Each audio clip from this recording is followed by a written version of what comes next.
You are entering into this new partnership.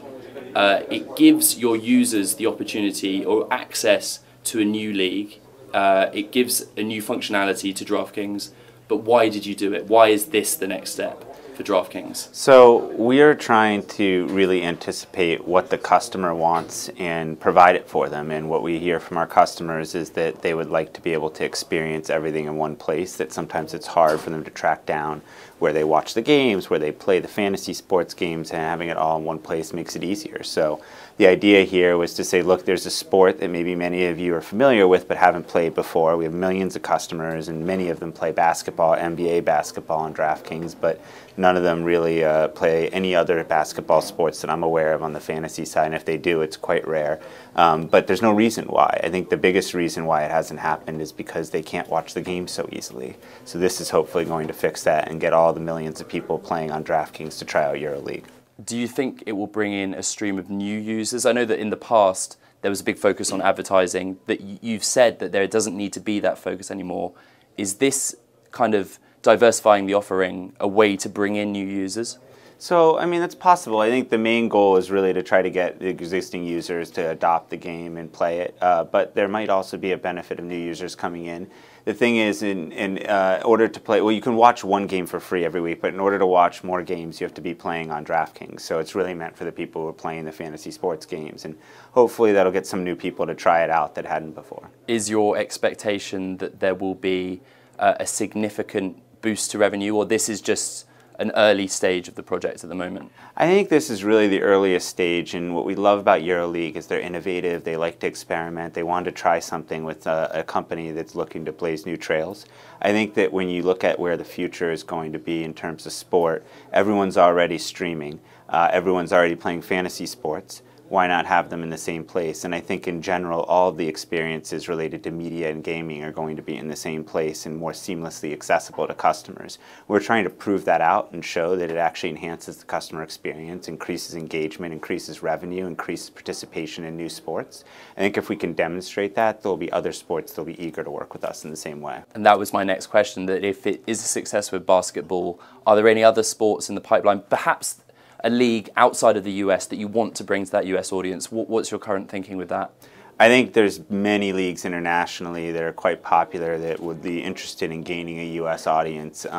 You know, football, obviously, as we call in the U.S., soccer is the most popular sport in the world, but in the U.S., many of the leagues that are well known in Europe and elsewhere, people don't follow as much, and I think part of it is accessibility of the games. I also think that in the U.S., there's many broadcasters who've invested tremendous amounts of money in rights, and they're now creating subscription and streaming packages, and they're looking for different ways to distribute their product. We have the customers that they want, so they would be hopefully interested in partnering with us, and again, if we can prove out that this works, I think anyone who owns the rights, whether it's the leagues themselves or those that have invested in buying the streaming rights, they'll all be interested in working with us. This seems to be one example of DraftKings' recent sort of commitment to new media, original content beyond the existing fantasy sports platform. And I know that a lot of that recently is focused on talent hiring. Could we see some more partnerships with content creators, with perhaps non-fantasy sport platforms, to build up that new media offering, that original content offering? Absolutely. I think that is going to be a big focus for us, and you will see more partnerships with content creators and also those who own content rights.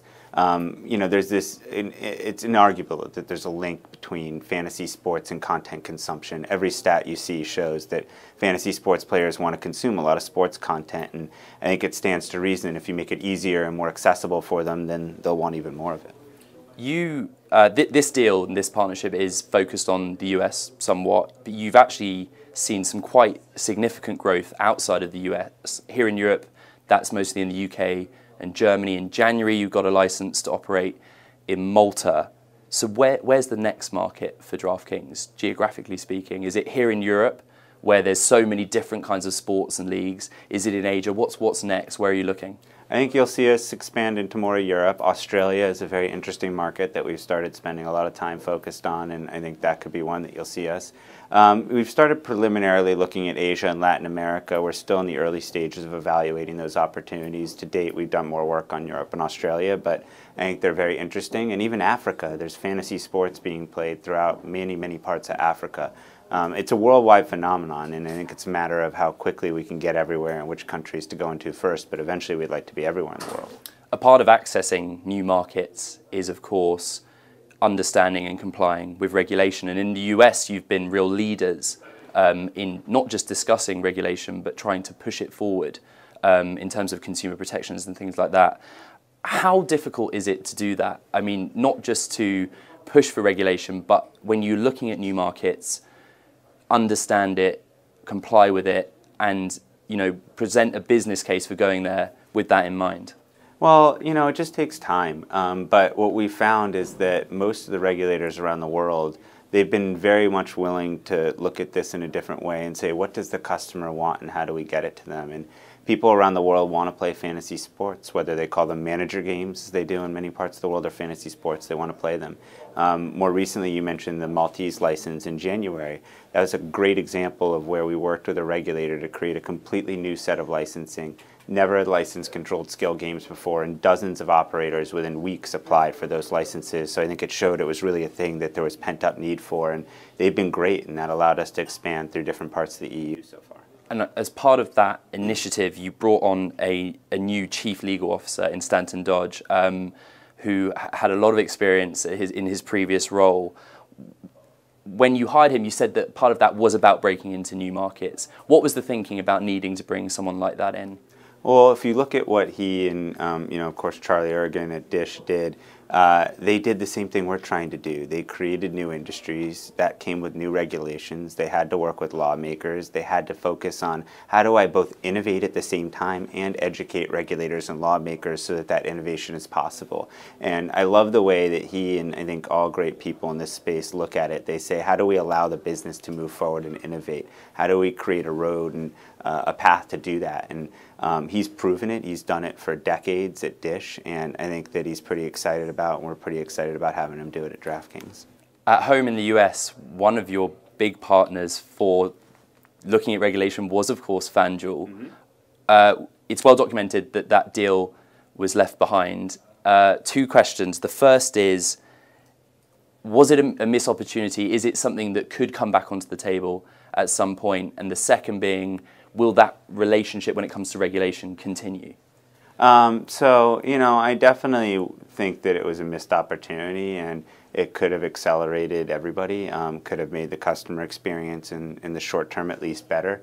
For now we've kind of moved our own direction. I'll never say never about whether it could reemerge, but that's not really a focus at this point. We feel pretty good about where we're at as a company, and we're focused on moving forward ourselves. But the regulation, when it comes to regulation, you'll continue to partner and work with them in the US? Yes, we continue to do that, absolutely. It's been a very collaborative and very successful relationship, and we'll continue to do that together. The announcement is another example of investing in new capability, new markets. You have done that consistently. You haven't been afraid to invest in the business. When does the focus change to profitability? I think when you see that there's not growth area left to invest in, or not growth areas left to invest in, then you focus on profitability, but we're not seeing that right now. Right now we're seeing numerous areas that are really promising and others which are already paying dividends, driving growth, and as long as we're seeing that, we'll continue to invest.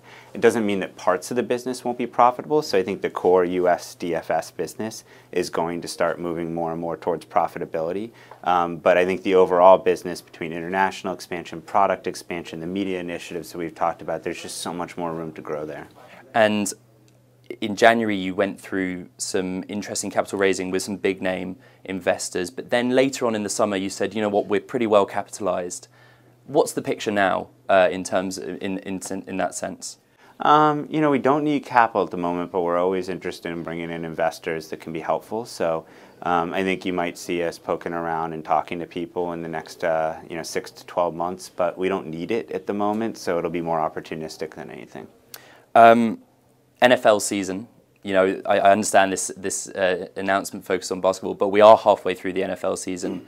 Your expectation was that you, in this season, would see huge growth with the NFL at the midpoint. Is that proven to be the case? NFL season's been good for us. What's really interesting about NFL season is that it also leads right into baseball and basketball and other sports. So right now, we're very focused on the whole platform, and NFL, I think, really is the focus in August, September, October, and then you kind of get into all these other sports happening.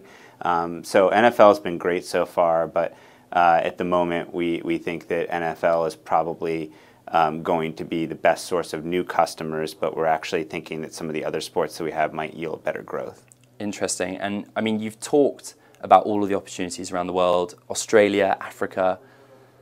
Looking a bit longer term, given that the business grew so quickly in the US, where do you see the business overall next year, 3 years, 5 years' time? How much focus is going to be in the US?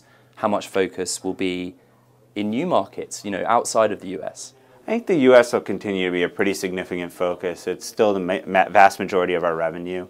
And while I think international will grow a lot, our goal is to get it to a level that will still not even make it half our revenue in 4 years. So I think the U.S. will continue to be a big focus for us, and we'll see how some of these initiatives that we're looking into with media and other sorts of things go. But I feel like they could end up showing some real promise, and we might have to double or triple down on those investments. Finally, I want to ask you about the Web Summit, because here we are in Lisbon. For someone like you, when investors and fans and other startups which go on to be big companies come here, what do you think their expectation is? What is it about the Web Summit that draws people like you to speak, that brings people from all ends of the tech industry together? What is the event of the Web Summit?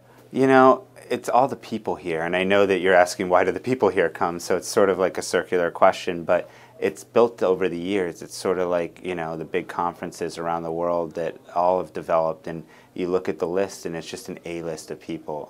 And it's just rare that there's a conference where you can get this diverse a group from this global of a universe together and this many great people atop the list, and feel very fortunate to be a part of it. And very finally, you as a CEO of DraftKings, can you take something away from it? I mean, you are one to innovate, but when you come somewhere like this, do people bounce ideas off you? Do you benefit from being here? Oh, absolutely. I mean, that's why you're here, right? So, I like to think of us as an innovative company, but there's many innovative companies here, and they're all doing some really, really cool things. And every time I come to one of these, I come away with tons of ideas that I hadn't thought of beforehand.